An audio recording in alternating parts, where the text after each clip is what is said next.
Eh bien, bonjour à tous. On est ravis de débuter cet après-midi. J'espère que vous avez été nourris suffisamment, mais pas trop, pour ne pas vous endormir trop vite. Donc, je vais avoir la charge d'animer ce débat sur une question très sensible, qualité, proximité, vrai ou faux amis. Je sais que Guy Valencien a déjà la réponse, il l'a dit ce matin, donc il n'y a pas de surprise quant à son intervention. Mais néanmoins, on va essayer de prendre les avis multiples. Alors moi, je vais commencer par une question. Est-ce que la question de Guy Valencien est-elle vraiment bien posée? Je comprends, c'est une question de journaliste. Il est très fort et je pourrais l'engager dans mes équipes tout de suite s'il le voulait. Donc une très bonne question de journaliste. Mais est-ce que finalement la question est bien posée? Alors, on peut commencer à faire un tour de table. Qui veut commencer, se lancer? Alain Bernard. Je me lance, par exemple. Oui, alors je pense que la question est très bien posée, oui, puisque, et voilà, vous verrez au long des débats. Il a été acheté, lui, voilà, dernière minute. Non, nous avons une convergence de vues, surtout que vous avez travaillé à peu près sur les mêmes thématiques, donc forcément la question est bien posée. Voilà, d'accord, voilà. C'est-à-dire que pour vous la traduisez comment? Alors, est-ce qu'on peut faire de la qualité en proximité? Et dans ce cas-là, voilà. Qu'est-ce que vous définissez par qualité et proximité? Voilà, alors je vais... Très bien. Donc, effectivement, si on se passe du point de vue du patient, les patients souhaitent, c'est une habitude française, qu'on ait au pied, pas très loin de son domicile, un service de chirurgie. On va parler surtout de la chirurgie. En revanche, ces mêmes patients, et à juste titre, veulent des services de chirurgie de qualité. Mais malheureusement, lorsqu'on analyse les données, puisque ça fait quand même bientôt une dizaine d'années qu'on travaille, c'est des travaux qui restent peut-être un peu trop confidentiels à mon goût, mais qui ont fait l'objet de publications, si on observe la pratique chirurgicale, et on va voir quel type de chirurgie, bien évidemment, on s'aperçoit que les choses ne sont pas toujours aussi simples, ne sont pas compatibles avec la proximité et la qualité des soins. Alors, ce qu'on entend proximité, ça veut dire c'est à quelques centaines de mètres sur domicile. On peut très bien raisonner sur un plan régional pour offrir, mais surtout, ce qu'il faut, le préalable, et je dis, c'est qu'il faut s'intéresser à la chirurgie dite complexe, parce que toutes les chirurgies n'ont pas les mêmes complexités, n'exigent pas les mêmes plateaux techniques, etc. Donc c'est là-dessus que moi axer ma présentation et le débat sur qu'est-ce qu'on entend par chirurgie complexe. Alors c'est la chirurgie du pancréas, c'est la chirurgie du foie, c'est la chirurgie du cancer du poumon, c'est la chirurgie, on peut utiliser la chirurgie du cœur également. Donc c'est vrai qu'à la question est-ce que qualité et proximité c'est automatique? Non. Je pense qu'il faut avoir un regard et simplement les choses ne sont pas aussi simples que ça, elles ne sont pas toujours au rendez-vous. Voilà. Pardon, vous avez commencé par un préalable, les patients, enfin les usagers veulent de la proximité. Souvent, oui. Est-ce que c'est au doigt levé? Parce que les enquêtes ne montrent pas nécessairement ça. Qu'est-ce que veut un patient? C'est avoir les meilleures chances de guérison. Oui. Alors quand vous partez de ce préalable, ils veulent la proximité.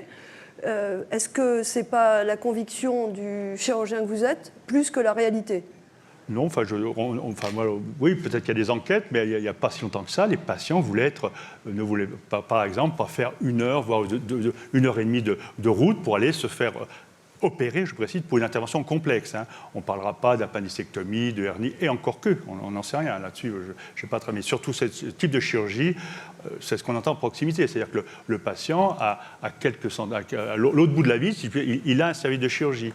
Mais malheureusement, des endroits, la qualité n'est pas au rendez-vous. Enfin, je vous donnerai quelques chiffres qui sont assez éloquents. Même dans des grandes structures, des CHU, etc., on peut ne pas avoir de qualité absolument, de la même manière. Absolument. On va continuer un petit peu le tour de table.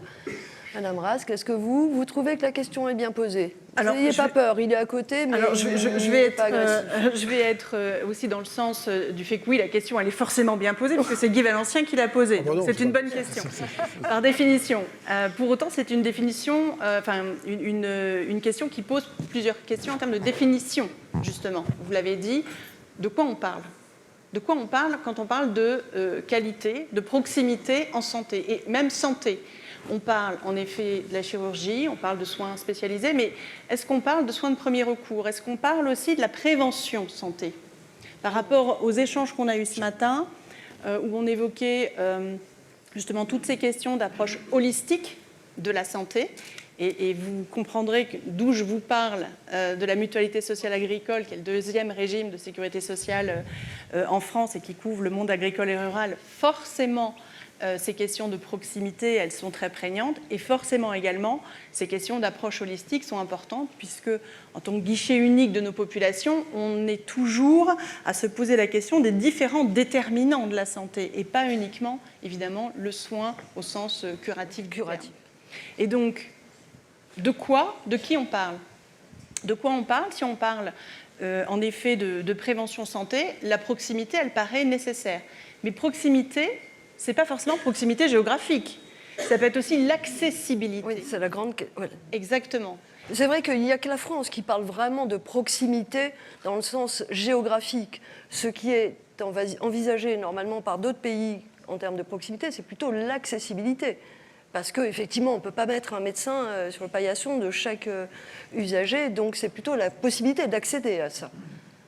Et c'est important de se poser la question au niveau du ciblage des populations concernées, parce qu'on a parlé aussi de data ce matin, on a parlé de pertinence, d'efficience, et donc ça nécessite aussi de travailler l'équité d'accès aux soins plus que l'égalité d'accès aux soins, c'est-à-dire permettre à tout à chacun, en fonction de sa situation, d'avoir accès aux soins et à ces différents soins, que ce soit de la prévention jusqu'au curatif.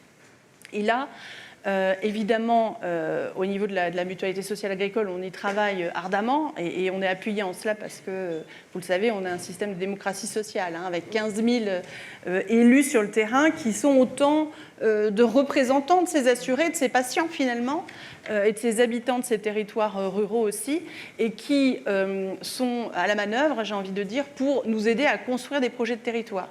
C'est pour ça que, en fait, les problématiques de proximité pour les personnes dans les zones rurales, elle s'est posée pour nous depuis très longtemps. Depuis toujours. Voilà, on a travaillé sur les maisons de santé rurales pluridisciplinaires à l'époque, il y a déjà une vingtaine d'années, pour appuyer des professionnels qui étaient volontaires pour aller sur ces sujets-là, jusqu'à aujourd'hui où on est en train de travailler sur une douzaine de territoires d'expérimentation entre des structures d'exercice coordonnées et des hôpitaux de proximité, avec l'appui de l'ANAP, pour justement permettre de donner vraiment corps à ces activités de soins et également de façon organisée, bien évidemment. Et quels sont les résultats? Est-ce que ces populations, en termes d'état de santé, puisque c'est la question fondamentale, quel est l'état de santé de cette population? Alors, on sait qu'il y a une espérance de vie en bonne santé dans les territoires ruraux qui est moins importante que dans les villes. Ça fait partie très clairement d'axes forts pour nous, bien sûr au niveau du régime agricole, de la sécurité sociale. Et je dois dire d'ailleurs à ce titre que la stratégie nationale de santé, qui est 2023-2033, qui est actuellement en cours de finalisation, on adhère globalement, bien sûr, à tous les axes qui ont été proposés, mais on insiste aussi justement sur cette notion d'équité au niveau des soins entre les territoires urbains et les territoires ruraux, et bien sûr pour les populations. Parce que pour l'instant, l'éloignement, c'est des chances réduites. Oui, et puis ça nécessite aussi, au-delà de ces populations, de connaître l'environnement de ces populations sur ces territoires. Donc, je réévoquais tout à l'heure les datas qu'on a évoquées ce matin. On travaille aussi sur des observatoires. On a développé une cartographie qui s'appelle GeoMSA, avec plus de 700 indicateurs qui permet, au niveau même communal, de la commune jusqu'au niveau régional, d'avoir des données, et pas uniquement des données de santé, mais des données vraiment sur l'environnement des personnes sur ces territoires pour justement trouver aussi des solutions en termes de parcours de soins, et ça, c'est essentiel. Guy Valençay, on tourne. Vous, quand vous posiez la question, on a l'impression que vous invitiez à ce qu'on revisite complètement l'offre avec la cessation d'activité. Voilà. Alors, bien sûr. Vous êtes clair. Est-ce que ça signifie fermer des hôpitaux? Non. Non, surtout pas. Mais deux exemples concrets concernant ma spécialité, la chirurgie. Deux visites que j'ai faites qui m'ont vraiment bouleversé. La première, un hôpital où le chirurgien qui est engagé est un chirurgien à titre étranger qui a été 12 fois viré des conseils de l'ordre départementaux successifs. Et il n'a aucun souci pour s'installer dans le 13e. Il opère 8 malades dans l'année, 1 mort, 8 malades d'un cancer du côlon, 1 mort, 2 passages en réanimation pour complications, 1 transfert en CHU. 50% de morbimortalité. C'est une honte et rien absolue. ne se passe. Cet homme-là, on devrait lui dire, tu arrêtes de faire des cancers du côlon. Oui, bah oui. Comme ça se passe aux Frédéric Picard États-Unis. va hurler, Comme ça se passe en qui a Angleterre. participé tout à l'heure. En Écosse, il n'aurait pas tenu. Et deuxième visite hospitalière, là encore, dans des cadres de missions diverses. J'arrive le jeudi et je discute avec les chirurgiens qui me disent, ils étaient 3 dans une petite sous-préfecture. 3 chirurgiens, 550 actes opératoires dans l'année à 3. Il y en a un qui avait fait moins de 50 interventions, moins d'1 fois par semaine. Comment voulez-vous qu'il soit bon? Un pianiste qui ne joue pas, c'est un nul. Bon, eh bien, c'est un scandale, là aussi. Donc, ça veut dire qu'on laisse faire dans ce pays et qu'on a une maltraitance des plus vieux qui ne se déplacent pas et des plus pauvres qui ne sont pas informés. Quand vous regardez les taux de fuite, ce qu'on appelle, des malades qui ne sont pas opérés dans l'hôpital du coin, il y a des cas où c'est jusqu'à 85%. Donc, qu'on arrête.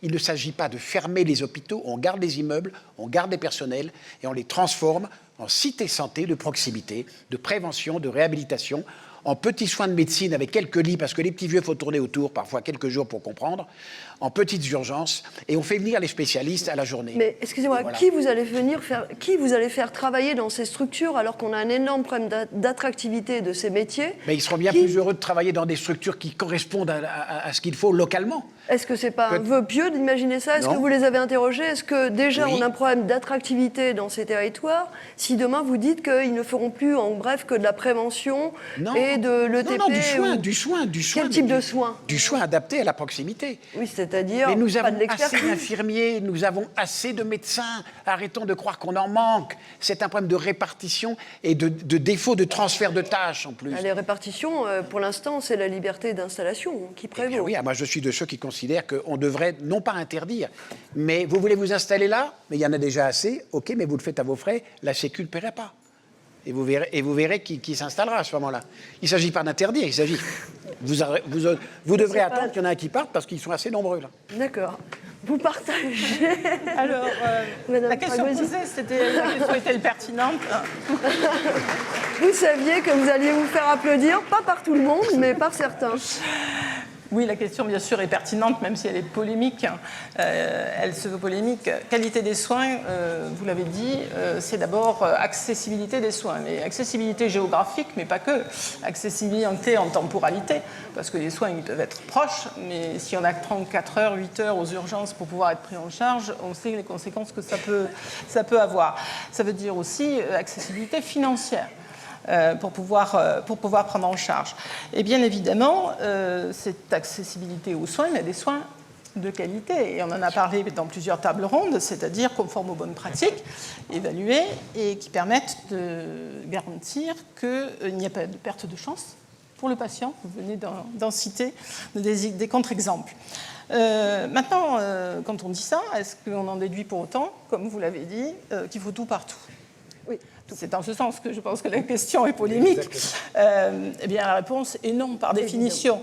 Elle est non, par définition, parce que c'est illusoire, impossible, et du point de vue médico-économique, et du point de vue des ressources humaines et de la démographie médicale. Alors, la table ronde est terminée. Pas de qualité des soins et pas de proximité. Vous êtes d'accord? Alors, à la Conférence nationale des centres hospitaliers, des directeurs de centres hospitaliers, nous pensons que non seulement qualité et proximité, entendues au sens d'accessibilité aux soins, sont compatibles, mais doivent l'être. Mais ce n'est pas un a priori, ce n'est pas une donnée, il faut la construire. Et c'est ce pourquoi, pour nous, il y a 3 conditions cumulatives qui permettent de concilier qualité et proximité. Une graduation des soins qui soit effective, pas uniquement dans le discours ou sur le papier ou sur les affiches ou sur le site internet. Ça ne suffit pas, il faut qu'elle soit coordonnée pour qu'effectivement elle soit, je peux entrer dans le détail maintenant si vous voulez, coordonnée pour qu'elle soit effectivement, le parcours du patient soit effectivement conforme aux bonnes pratiques, que ce soit coordonné de tous les acteurs, qu'ils soient publics, privés, qu'ils soient libéraux, qu'ils soient intervenants en hospitalisation à domicile ou en centre hospitalier, hôpital de proximité ou CHU. Alors, on a des prémices, les CPTS, mais qui restent pour l'instant facultatives. Donc les communautés professionnelles de territoire de santé commencent à structurer l'offre libérale. On a les GHT du côté hospitalier. Et quand c'est coordonné, effectivement, l'offre en proximité, elle existe et elle est performante. Le projet médico-soignant, oui, si on prend un GHT, un projet médico-soignant entre hospitaliers, on est capable en proximité de mettre en commun et de renforcer l'établissement en support pour qu'il ouvre une unité neurovasculaire. Et en contrepartie d'avoir des consultations avancées de neurologie et d'améliorer comme ça la prise en charge de l'accident vasculaire cérébral. Donc là, on a une graduation des soins, tout le monde ne fait pas tout, il n'y a pas une UNV, il n'y a pas 10 UNV dans le département, mais on a amélioré et la proximité et la prise en charge de recours. Mais là encore, la graduation ne suffit pas, il faut qu'elle soit lisible. Oui, il faut qu'elle soit lisible. On parlait du patient tout à l'heure. Est-ce que le patient veut la proximité ou pas la proximité, la qualité des soins ou pas? Encore faut-il qu'il s'y retrouve. Or, le patient, proximité, parfois, ça rime avec danger assez fréquemment, ou du moins... à l'inverse. Voilà, parfois. Ouais. Ça veut dire qu'on va faire 100 km pour un protocole de chimiothérapie qui aurait pu être fait sur place. Ce qui veut dire qu'on a une responsabilité, nous, acteurs de santé, dans l'information, dans la pédagogie, dans la lisibilité de l'offre de soins pour qu'elle soit utilisée de manière conforme. On le voit à travers la campagne d'information sur les urgences qui a été faite. Les urgences, ce n'est pas automatique. C'est bien une information sur la graduation des soins et son respect. Donc j'ai dit, première condition, graduation des soins. Elle n'est pas suffisante. Deuxième nécessité, il faut que cette graduation des soins soit adaptée au territoire. C'est ça, c'est la question que j'allais vous poser. Arrêtons de penser des modèles qu'il faut appliquer nationalement partout. Et pour la provinciale que je suis, penser depuis Paris. Vous avez raison. Voilà. Donc, graduation adaptée au territoire. Parce que quand on est sur un territoire, quand on est dans une grande métropole, quand on est à Paris, quand on a une offre de soins de proximité, parce que plusieurs CHU, c'est aussi de l'offre de proximité à Paris, est-ce que pour autant c'est très lisible et on sait où il faut aller? C'est pas certain. Et la même chose en zone rurale, on voit désertification médicale. Comment faire pour concilier qualité et proximité dans ce cadre-là? Eh bien, si chacun sait ce qu'il a à faire et comment il doit faire, normalement, ça doit fonctionner. Quand je dis adapter, ça veut dire adapter, y compris le rôle de chaque acteur. Je prends un exemple sur le plateau de Sceaux dans le Vaucluse, où effectivement, même l'accessibilité en SMUR déplace largement les 10 minutes traditionnelles qui sont dites comme devant être nécessaires à une bonne prise en charge. Donc, ce n'est pas possible. Et il n'y a pas d'implantation, etc. Donc le médecin généraliste, il est doté de moyens en technologie pour pouvoir faire des ECG, parce que quand il va falloir envoyer l'hélico, on ne va peut-être pas mobiliser un hélicoptère si effectivement la douleur thoracique, c'était finalement une spasmophilie. Bien sûr. Voilà. De la même manière, pas de pédiatre sur le territoire d'installer. Le médecin généraliste, dans l'offre de soins, il peut y avoir un médecin généraliste, c'est le cas sur nos territoires, qui se soit spécialisé, qui ait fait un DU de pédiatrie. Encore faut-il que les patients et du territoire le sachent, pour ne pas aller emboliser directement le seul service de pédiatrie du département. Mais ce qui peut marcher sur votre territoire s'explique peut-être en partie parce qu'il n'y a pas non plus, je dirais, ces parts de marché que s'arrachent les uns et les autres, et le privé et le public dans cette compétition. On est sur des territoires en tension en termes d'offres, donc il est plus facile, j'imagine, d'organiser une offre comme ça, graduée, avec le rôle de chacun, quand... Non est-ce que... Non, je crois que la facilité ne résulte pas de... Enfin, bien sûr, plus il y a de concurrence dans un système dans un climat plus concurrentiel, à l'acte, en libéral comme en hospitalier, on a un système qui promeut la quantité d'actes. C'est ça. Voilà.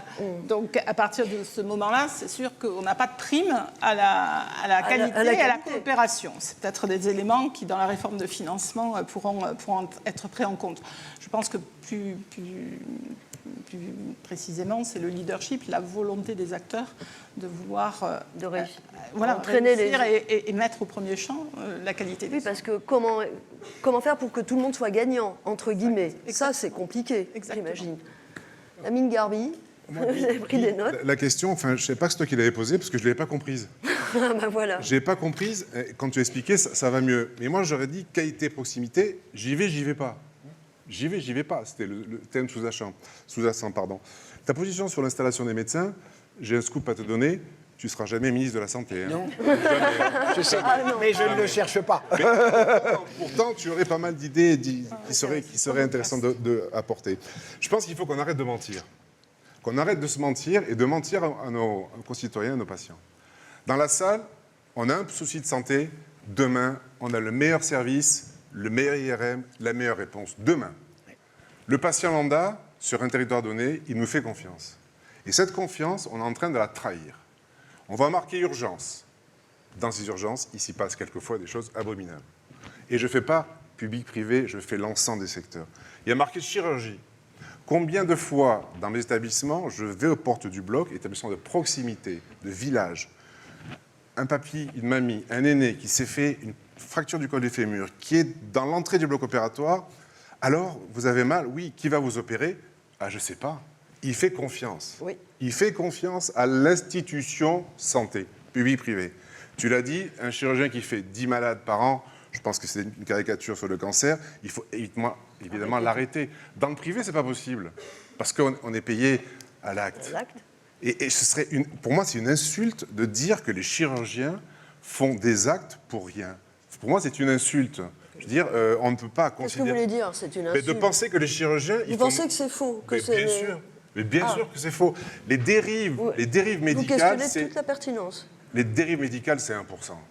Dans tous les secteurs. C'est 1%. Quand j'entends ce matin, et ça m'a fait bondir, le débat sur la pertinence des soins, Madame Buzyn, ici même, en 2018, l'avait lancé. Ici même. Il ne s'est rien passé. Rien passé. On est passé de 200 milliards d'ONDAM à 250 milliards d'ONDAM pendant la période, et tout le monde se plaint. Il n'y a plus d'argent. Moi, le premier, je me plains. Je suis syndicaliste, donc je me plains. Oui, l'inflation, elle est pour tout le monde, hein, donc c'est chaud. Mais pour revenir au débat de proximité, moi, j'aimerais qu'on ouvre les cocottes des blocs opératoires. Dans le privé, qu'est-ce qui s'est passé en 20 ans? On a fermé 100 blocs opératoires, sans structure. Parce qu'il n'y a pas d'activité, pas de chirurgien, donc on arrête, c'est fini. Le public, il est obligé de mailler la proximité parce que pression des élus. Moi, je voudrais que tous les élus qui manifestent avec l'écharpe et la banderole pour maintenir une structure, ils aillent se faire opérer dans la structure qu'ils défendent. Qu'ils y aillent. On va poser, Voilà. la question à Frédéric Chéant. Hein. Voilà, mais qu'ils y aillent et qu'on le vérifie. Bien sûr, c'est la structure peut le prendre en charge, mais qu'on le vérifie. Parce que moi, j'en ai ras-le-bol. J'ai fermé à titre personnel, mon groupe, une maternité. 250 accouchements. J'avais plus de gynécologue. J'en avais 1,5. Donc la moitié de l'année, c'était des mercenaires. Les anesthésistes me disaient, on a fait une césarienne, c'était chaud parce qu'ils ne savaient pas la boîte, ce qu'il y avait dedans, l'ouvrir, etc. C'était chaud. Les pédiatres, ils passaient plus de temps en dehors de la clinique, je ne vous dirai pas où, que dans les services. Bon, j'ai eu les foudres de la terre. La Première ministre, le Président de la République, on dit, mais comment le président de la Fédération faire une maternité? Ben oui, parce que j'ai plus Lamine, je voudrais revenir sur ce que tu as dit au tout début en disant qu'il n'y a pas d'actes chirurgicaux inutiles. Je te dis qu'il y en a. Que ce soit en interventionnel, en chirurgie, en radiologie interventionnelle ou en chirurgie, tu as des variations, par exemple, sur les poses de stènes cardiaques de 1 à 4 selon les départements pour des patients appariés. La chirurgie bariatrique de 1 à 7. C'est hallucinant. Mais ce n'est pas la faute de la T2A et la rémunération d'activité. Non, pas du tout. La T2A est bien si on ajoute l'évaluation de la pertinence et de la qualité. Dr Gasser l'a dit ce matin, certification des médecins. Mais attendez, nous on est certifiés tous les 4 ans maintenant. C'est un long combat. Déjà, il n'y a aucun lien entre le financement à la qualité et la certification. C'est-à-dire qu'on peut être certifié top, et ben on n'a pas plus que le copain. Je prends toujours l'exemple du taxi. Tu prends un taxi propre ou un taxi sale à Paris, tu paies la même course. Est-ce que c'est normal? Non. Ben non. Voilà. Et tu viens chez nous dans une belle clinique ou une clinique qui est en difficulté, l'assurance maladie paie la même chose. Donc moi, je ne suis pas d'accord. Il faut arrêter de mentir, de se dire les choses, ouvrez les couvercles La certification, il faut qu'elle soit plus puissante. Ceux qui ne sont pas certifiés chez nous, mais dégage. Oui. Fais autre chose. Oui. Fais autre chose. Oui, oui. Ne prends plus en charge les assurés sociaux. Fais autre chose. Tu ne mérites pas d'être financé par la solidarité nationale. Oui, ça ne- allez-y, non. Je ne crois pas que ça oppose qualité et proximité. Ça veut simplement dire gérer la proximité différemment. Dans le département du Vaucluse, 3 maternités ont fermé, publiques. 3 maternités publiques ont fermé. Est-ce que les femmes sont mal prises en charge en proximité ? Pas du tout. Elles le sont toujours en pré- et post-natal, en coordination et avec un parcours de soins qui est, selon la grossesse pathologique ou non, maillé avec l'établissement, la maternité niveau 1 ou de niveau 2. Et on a structuré. Et pour moi, la réponse dans ce cadre-là, eh bien, qu'on a réussi l'équation qualité et proximité. Et vous n'avez pas vécu la fronde des mères Si, et mais- des mères, alors Si, mais des quand mères on et des mères. Hein. Si, quand on explique. Si vous me permettez, je vais rebondir. Je partage tout à fait, parce qu'on a travaillé sur les bases de données nationales du PMSI, et ça va tout à fait. Il y a vraiment, on voit très bien que, par exemple, la chirurgie du cancer du poumon, il y a 151 centres en France qui font des résections pulmonaires par centre. Donc, pratiquement le quart font moins de 10 résections pulmonaires par an. Et alors qu'en Angleterre, alors je ne dis pas que le modèle anglais c'est parfait, il y en a 27 qui font, seulement 27 centres. Donc vous voyez le volume d'activité qu'il y a dans les centres anglais, alors peut-être qu'il y a des délais qu'on n'a pas en France, mais c'est pour vous dire. D'autre part, on a regardé la mortalité pour la chirurgie du foie, qui est considérée comme une chirurgie complexe. Parce qu'on parle, on parle pas tout à fait de la même chose entre vous, la proximité de votre point de vue, et le nôtre, c'est pas du tout la même chose. La chirurgie, par exemple, du foie. Des équipes qui font moins de 20 interventions par an, ils ont une mortalité qui va de 18 à 22%. Et bon, j'ai peut-être un peu les Contre combien? 5-6%? Oui, 3%. C'est ça, 3% normalement. 3%. Oui. La référence nationale, c'est 3%. C'est 4 fois plus. Je me suis amusé à regarder ces centres. Bon, je peux le faire comme j'avais le code finesse. Ils ont été certifiés par l'HAS. Voyez. Donc, ce qui veut dire quand même qu'il y a bon, c'est un peu provocateur ce que je dis, mais c'est quand même pour révélateur. Il y a quand même un besoin, et j'aime bien votre terme, il ne faut plus mentir aux patients. Il ne faut plus mentir aux patients. Oui, bien sûr. Si vous me permettez, parce que le il y a un patient autre n'est pas effet. informé de tout ce que vous êtes en train Voilà, de dire. il Là, n'est pas il faut informé. que les patients se saisissent de cette Il y a un autre effet pervers. Là, on a fait un travail sur la diffusion, par exemple, des techniques mini-invasives dans la chirurgie du poumon, qui est quand même qui apporte un bénéfice pour le patient. On s'est aperçu qu'il y a une grande variabilité d'une région à l'autre. Mais surtout, dans les petits centres à faible activité, ils ne font pas ces techniques-là. Pourquoi ? Parce que ça demande une expertise qu'ils n'ont pas, parce qu'ils n'ont pas suffisamment de cas, pour maîtriser la technologie. Donc, on pénalise, alors qu'on sait très bien que maintenant, un petit cancer du poumon, par chirurgie mini-invasive ou même robotique, on améliore les suites des patients, et c'est un bénéfice pour le patient. Et là, certains endroits, ils n'ont pas accès à ces technologies. Vous êtes absolument convaincant et on entend parfaitement vos arguments. Hein, vous les donnez et je pense que n'importe quelle personne peut les entendre, hein, sans être experte. Néanmoins, ça pose beaucoup de difficultés. Enfin, des questions en tout cas. C'est-à-dire, vous avez parlé des élus. On sait très bien que la fermeture d'une maternité, etc., peut bien évidemment soulever beaucoup d'opposition dans la population et s'oppose des élus. Et puis, si on accède à ce que vous proposez, il faut aussi éventuellement fournir des transports, prendre en charge tout ça, faciliter l'accessibilité. Est-ce qu'on les a? Bon, Mais il y a Monsieur Chéreau. Oui, on va peut-être entendre Monsieur Frédéric Chéreau, donc maire de Douai. On a évoqué les élus. Effectivement, pour eux, ce que signifie une fermeture d'activité, ça peut être bien sûr très impopulaire. Est-ce qu'il faut beaucoup de courage pour accéder à ces demandes? On ne vous entend pas malheureusement. Il aurait dû venir, on est bien ici. Vous auriez dû venir, oui. On est bien assis, on mange bien. Alors, à la technique, peut-être que le temps que ça se restaure. Non. Sur la transparence Oui, des données... Vous nous interrompez quand vous aurez retrouvé votre voix? Voilà. Non. Non. Ah, puis il y a un problème de débit parce qu'il est saccadé. Oui. Sur la transparence des données, si on publie les données par établissement, d'accord, et qu'on explique, que c'était accessible. Oui, et compréhensible surtout. Parce que, Et compréhensible. Voilà, aller sur Internet chercher, c'est comme remplir ISATIS en questionnement de sortie, c'est l'enfer. Mais si on expliquait aux patients, Voilà, où tu vas là et tu as 2 fois plus d'infections nosocomiales, tu as un risque sur 3 d'actes inutiles parce qu'il va opérer sans savoir. Par contre, si tu fais 1h30 de voiture, là, tu auras un centre peut-être qui sera de qualité. Le patient, qu'est-ce qu'il va dire? Mais ma petite dame, je prends ma voiture, je vais être accompagné par mon voisin ou je demande une ambulance. Et mais pourquoi on ne le fait pas? Mais c'est ce qui se produit aujourd'hui pour les gens, excusez-moi, les sachants, les gens qui ont un peu de réseau, qui ont un peu de patience. Moi, je m'adresse à nos concitoyens qui nous font confiance. Et cette confiance-là, on ne peut plus continuer à la trahir. Moi, je le vis de plus en plus mal. Cette transparence, elle est indispensable. Mais on raisonne, là, vous raisonnez par établissement. Oui. Et moi, je préférerais qu'on raisonne par équipe. Parce que ce n'est pas l'établissement, si on prend la chirurgie. Voilà. Mais le chirurgie ou cancer, ou prise en charge du cancer, ou peu importe. On développe aujourd'hui le concept d'équipe territoriale. Et à ce moment-là, on satisfait à la fois l'aspect quantitatif que vous releviez comme important, professeur Valencien, mais aussi à l'aspect qualité des soins. Et ceci, à partir du moment où il y a un management territorial qui est effectif, si c'est la même équipe qui travaille, on doit pouvoir arriver à concilier les deux. Mais à ce moment-là, ce n'est pas l'établissement qu'il faut prendre en compte, c'est l'équipe qui travaille. Si le chirurgien dont vous parlez il fait 50 actes dans l'établissement, c'est sûr qu'il n'y a pas photo. En revanche, s'il travaille dans 2 autres établissements et qu'en tout il en fait 1500 sur les mêmes pathologies, c'est plus la même donne. Or, aujourd'hui, notre système d'évaluation, il est cloisonné, il est fait par établissement. On n'est pas par service, on n'est pas par discipline, on n'est pas par équipe. C'est comme les seuils. L'établissement fait 30 actes de chirurgie carcinologique, il est autorisé.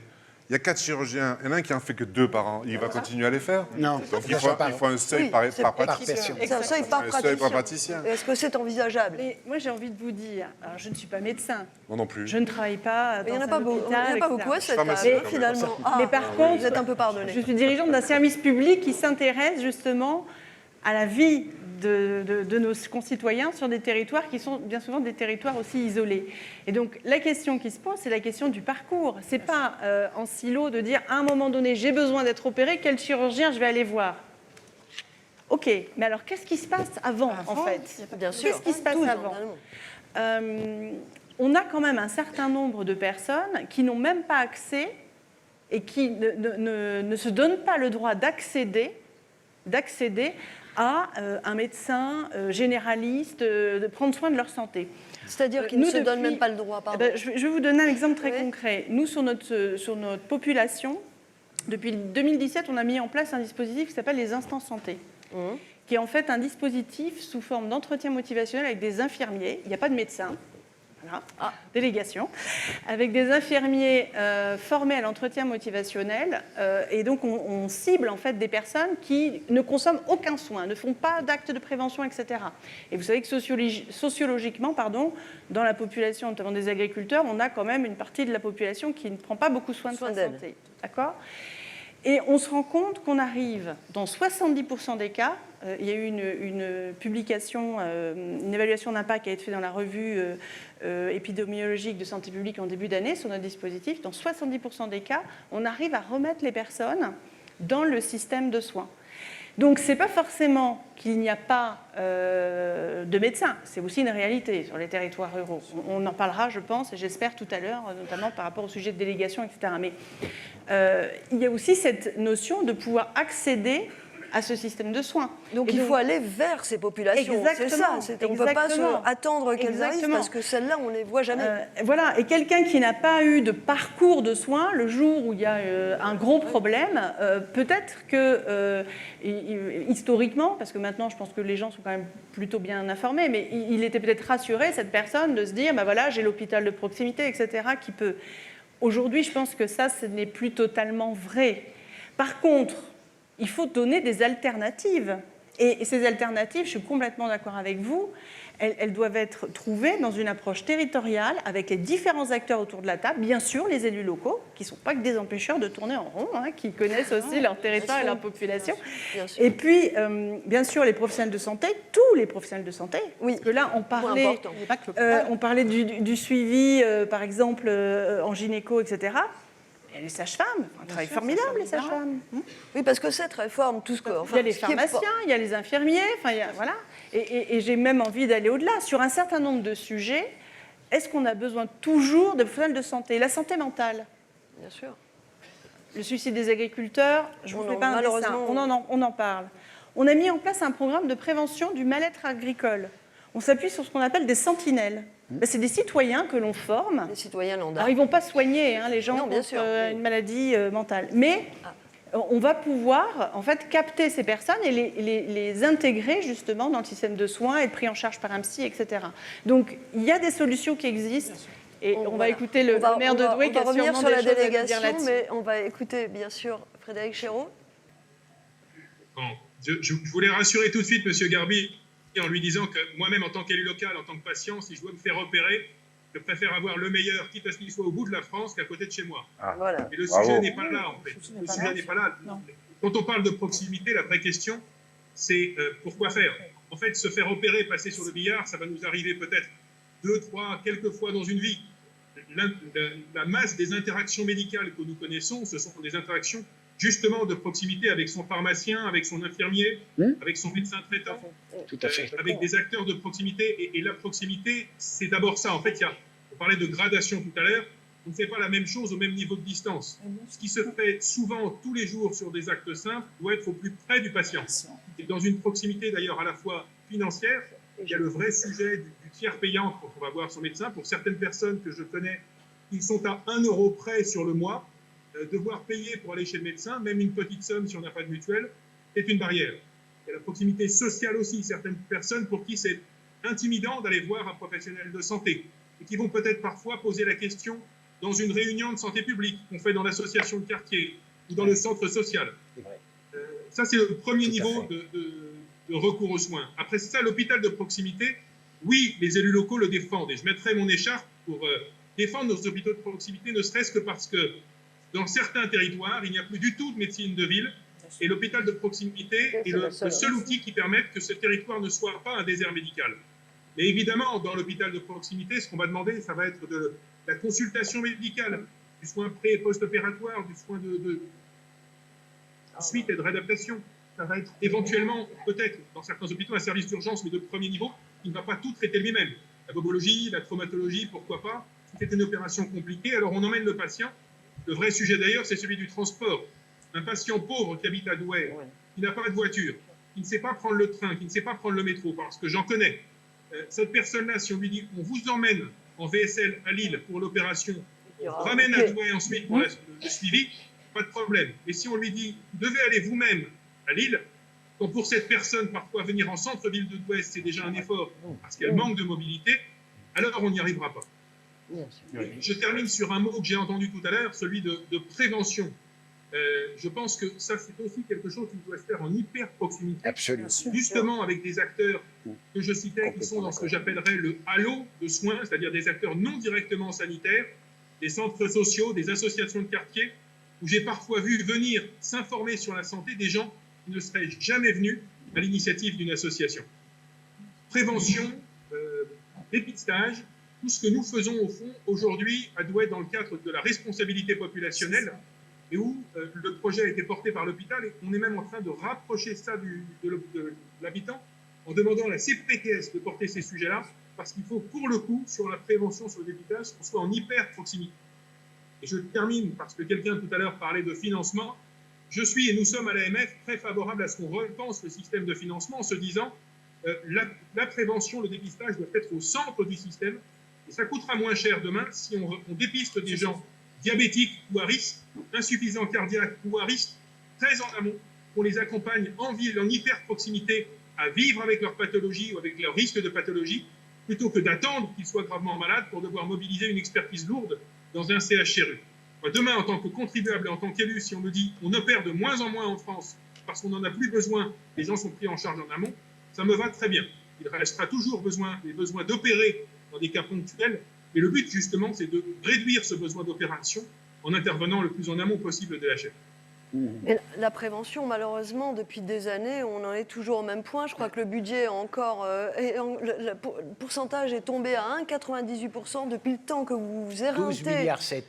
12,7 milliards sur 235 milliards de dépenses l'an dernier. C'est une honte. C'est une honte et c'est répété à l'envi depuis maintenant on peut parler de 2 décennies sans que rien ne se passe. Parce que finalement, ça ne profite à personne. Oui. Mais notre système de santé, il a été conçu autour des maladies infectieuses. Il a été construit, à la base, bien sûr. À la base, construit comme un système curatif. Donc, quand on parle de refondation du système de santé, il faut repenser le modèle. Repenser le modèle pour faire en sorte qu'on ait moins recours aux soins. Non, je suis d'accord avec monsieur le maire, mais avec Guy, on a un tropisme, c'est la chirurgie. Voilà, c'est la chirurgie. Qu'il y ait un établissement qui se convertisse, tu l'as dit, en médecine, en soins de suite, il n'y a pas de difficulté. Mais c'est comme les urgences. Lorsqu'on a le label urgence, que l'on fasse 10 000 passages ou 130 000 passages comme un CHU, c'est la même réglementation. Donc c'est la même norme, ce qui n'est pas normal. Il devrait y avoir des antennes d'urgence, et c'est l'évolution qu'on demande. Antennes d'urgence, où si on y va, on sait qu'on va être pris en charge pour des actes simplex, et la grosse urgence, eh bien, il faut qu'elle aille ailleurs, parce qu'il n'y aura pas d'IRM H24, il n'y aura pas de scanner H24, il n'y aura pas forcément de biologie totalement opérationnelle tout de suite. Et surtout, il n'y aura pas les équipes chirurgicales en back-office. Donc voilà, il faut vraiment qu'on puisse donner de la lisibilité à nos concitoyens, de la lisibilité. Là, aujourd'hui, le citoyen n'a aucune lisibilité sur le système. Et il fait confiance, on a de la chance. Une majorité fait confiance. Oui, je vais terminer. Je vais peut-être me focaliser encore sur la chirurgie. Tout ce que tu as dit, je partage sur la prévention, etc. Mais c'est vrai quand même, ce qui est un peu dommage, c'est que d'autres pays de l'Europe ont réorganisé ces plateaux techniques, ce qu'on appelle la régionalisation. Pourquoi en France, on a des difficultés d'admettre cela, de proposer des plateaux techniques suffisamment performants, avec de volumes d'activité suffisants. Et il y a un autre effet, alors c'est avant tout pour le patient, mais même pour les praticiens. Quand vous êtes dans une équipe avec beaucoup de praticiens, vous avez accès à des technologies, vous pouvez avoir accès à des technologies, c'est revalorisant. Alors que quand vous travaillez seul ou en petite équipe, vous êtes souvent démobilisé, voilà. Ou alors, quelquefois, ce que vous faites, vous multipliez les actes pour essayer mais professionnellement, c'est très pénalisant. Alors qu'effectivement, on se lance dans un petit centre à faire avoir un pancréas ou un foie, alors qu'on n'a pas la compétence. Et simplement, si on est dans une structure plus importante, regroupée, eh ben, c'est valorisant pour les équipes. Oui, mais aujourd'hui, rien n'est incitatif à ça, parce que finalement, vous essayez ce qu'essaye le petit hôpital qui en fait peu, c'est de sauver sa peau lui aussi, ou structure, ou clinique privée. Il va continuer de le faire pour sauver sa peau. Et puis, pourquoi on n'arrive pas ? Les autres pays européens, certains pays européens, prenons l'exemple du Danemark. En 2007, le Danemark fait sa révolution. Il y avait à l'époque 128 hôpitaux. Il y en a aujourd'hui 40, dont uniquement 20 font des urgences. Le reste a été délégué aux mairies, et c'est très important, je pense que vous aurez de plus en plus les maires des responsabilités dans le cadre de ces cités santé qui seront les petits hôpitaux où partiront les équipes aussi dans les autres petites mairies. Le lundi, le médecin, le mardi, l'infirmière, le mercredi, le kiné. Eux peuvent se déplacer, faire 20 ou 25 km. Et quand on compare le Danemark à la région Rhône-Alpes, Auvergne, qui était un peu plus grande, 20% de surface de plus, et plus montagneuse, bien évidemment, c'est 128 hôpitaux encore aujourd'hui. Bien sûr. Donc, cherchez l'erreur. Mais la question, alors si on n'est pas arrivé en France, le sujet est très politique, évidemment, le sujet dont on débat, il est très politique et polémique. Est-ce que finalement, ce qui manque, c'est une information objective du public ? Parce que finalement, si les citoyens se saisissent, comme vous le disiez, ils font aujourd'hui confiance, si ce dont on débat aujourd'hui arrive sur la place publique, qu'on comprend qu'on a 20% de mortalité si on est opéré d'un cancer du poumon dans tel établissement plutôt que tel autre, je crois qu'on est tous d'accord. On acceptera que des hôpitaux ferment, qui se reconvertissent, qui deviennent des cités de santé, que la prévention... Est-ce que le problème, c'est que vous ne livrez pas, alors c'est la journaliste grand public qui s'adresse aux citoyens lambda qui vous pose la question, n'est-il pas temps de faire sortir de ces magnifiques lieux ce dont vous débattez? L'information, elle existe. Je ne suis pas certain. Le patient lambda, il n'a aucune idée, il ne sait pas qu'il peut être mis en danger. Celui qui veut aller chercher l'information sur Callistope peut aller la chercher. La mortalité. Alors peut-être parce qu'il ne nous reste pas beaucoup de temps, pardon, oui. Non, je voulais aussi parce que tout ça passe aussi par la délégation. Oui. Et ça, c'est un sujet extrêmement important. Oui, je veux rajouter, excusez-moi de m'interrompre, un dernier point sur la polémique. Même actuellement, l'ARS de ma région m'a avoué qu'il y avait encore, alors qu'il y a des autorisations pour la chirurgie du cancer, il y a encore des équipes qui traitaient des cancers chirurgicalement, alors qu'ils n'ont pas l'autorisation, encore maintenant. Alors que le premier plan cancer date au moins de plus de 10 ans, ou il y a eu plus de 15 ans même, des autorisations. Encore maintenant. Donc vous voyez, c'est... Écoutez, donnez-moi le nom, demain c'est dans la presse. Non, je n'ai pas le nom. Mais c'est pas un nom, c'est 100 noms. C'est plusieurs. Je peux vous donner 1000 Dans noms. d'autres régions, c'est pareil. Dans d'autres régions, c'est Je pareil. sais très bien que notre région... Qui ce matin va être couverte de noms. Voilà. Non, mais il faut pas non j'ai plus. beaucoup de Si on veut pages, accompagner, je si on peux- veut changer les habitudes, il faut pas sanctionner. Je pense qu'il faut plutôt accompagner. Aussi, je pense que beaucoup... J'étais très séduit par l'intervention ce matin sur la chirurgie orthopédique en Écosse. C'est exactement ça. C'est-à-dire que si on fournit aux équipes aussi des tableaux de bord sur leurs résultats et qu'on leur demande d'améliorer leurs pratiques, ça a des effets vertueux. Les équipes souvent améliorent, mettre en place des réunions de mortalité et morbidité des rétextes pour améliorer. Et tant qu'on n'en arrivera pas aussi à ceci, alors qu'on a les outils en France, on pourrait le faire. On pourrait le faire. Est-ce que c'est pas un phénomène d'acculturation? Est-ce qu'il ne faut pas sûr, là bien sûr, arriver bien sûr, on pourra rien faire avec l'existant, mais aller vers les jeunes qui entrent dans ces métiers pour qu'ils soient d'emblée sensibilisés à ces accompagner thématiques. les patients et les professionnels. On l'a fait dans le service il y a des années où on a repris des critères très simples. Le taux de décès dans le séjour par chaque chirurgien, le taux de reprise opératoire pour complications, le taux de passage à réa non prévu. Ces 3 items-là. Et moi, j'en fais partie. On avait tous un item qui était en dessous des autres. Qu'est-ce qui s'est passé quand on a fait le nouvel interrogatoire 1 an plus tard? On s'est tous mis au niveau. On n'a pas envie d'être en dessous. C'est pas de la sanction, c'est naturel. Sur ce point-là, la HAS là, est en train de développer des indicateurs de vigilance qui sont très exactement focalisés sur ces éléments-là, à la fois les taux de réhospitalisation, les taux de mortalité. On les chope comme ça, c'est rien du tout à mettre. On gagne plus à ce qu'un patient soit on les a dans le réhospitalisé PMSI. qu'il ne soit pas là. Tout à fait. Et en plus, c'est automatisé. Moi, je voulais revenir sur la délégation des tâches, parce qu'en proximité, parce que là, on a un débat qui est très centré hospitalier. Gros débat. En France, aujourd'hui, on peut devenir aveugle parce qu'on n'a pas été dépisté suffisamment de taux d'un glaucome qui n'a pas été pris en charge. Et ça, c'est inadmissible. On peut conjuguer délégation de tâches. Et un autre élément qu'on n'a pas fait valoir dans le débat, me semble-t-il, ce sont les nouvelles technologies. Aujourd'hui, on a des moyens, avec le numérique, de pouvoir abolir les distances et faire en sorte qu'on puisse aller chercher la vie spécialisée là où il se trouve. Alors, je vais vous donner un exemple concret. Consultation avancée d'orthoptiste. Sur la base d'une coopération, je parlais de graduation des soins publics-privés, de manière à ce que les orthoptistes, avec un plateau technique par les élus locaux, entièrement financé, conseil départemental, conseil régional, un plateau technique top niveau, qui permet effectivement d'avoir une interprétation à distance auprès de 8 ophtalmologistes spécialisés privés, qui vont pouvoir trier et dire il n'y a pas besoin d'accéder à une consultation d'ophtalmo, je vais perdre mon temps pour faire des lunettes. En revanche, si j'ai une pathologie dépistée, le rendez-vous, on abolit là encore l'accès aux soins en temporalité, il est quasi immédiat. Et dernière chose, s'il y a besoin d'une chirurgie derrière, elle est faite par le chirurgien compétent. Mais oui, ça marche très bien. Il faut accompagner là aussi les patients. Parce que c'est vrai que c'est formidable ces outils. On a bien vu le développement de la téléconsultation aussi pendant la crise sanitaire, etc. Donc ça ouvre un champ formidable. Mais là encore, il y a besoin quand même de proximité pour l'accompagnement et de pédagogie.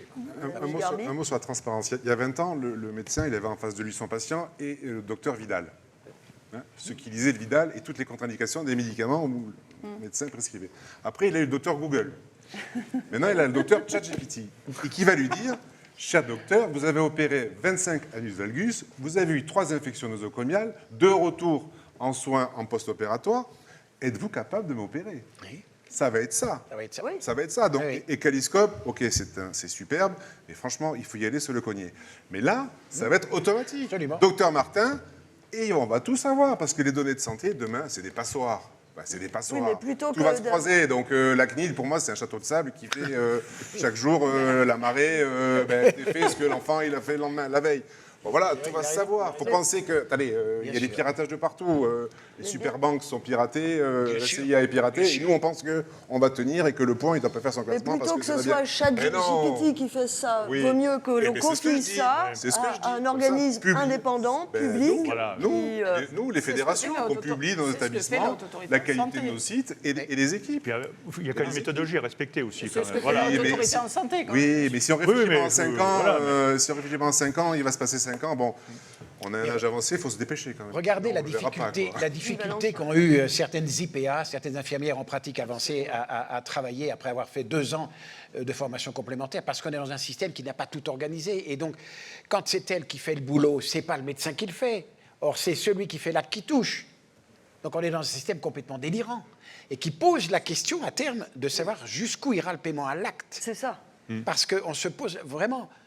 il faut peut-être aller à la vacation plutôt qu'à l'acte pour l'acte. Et ces discussions qui sont byzantines, Vous allez tuer le de privé. 25 euros Vous allez à tuer le privé. 26,5 euros de la Il sera jamais consultation, c'est ministre. nul. Il sera jamais Mais, ministre. non, mais on va le dire. C'est nul, ces débats-là. Je suis désolé, c'est honteux. C'est pas au niveau des enjeux dont on discute aujourd'hui. Enfin... Passer de 25 à 26,5 euros, mettre 0,5 centimes, 0,50 Il centimes. fallait poser la question ce matin à Thomas. Non, on va le faire avec le ministre. Ah oui. Ah bah oui.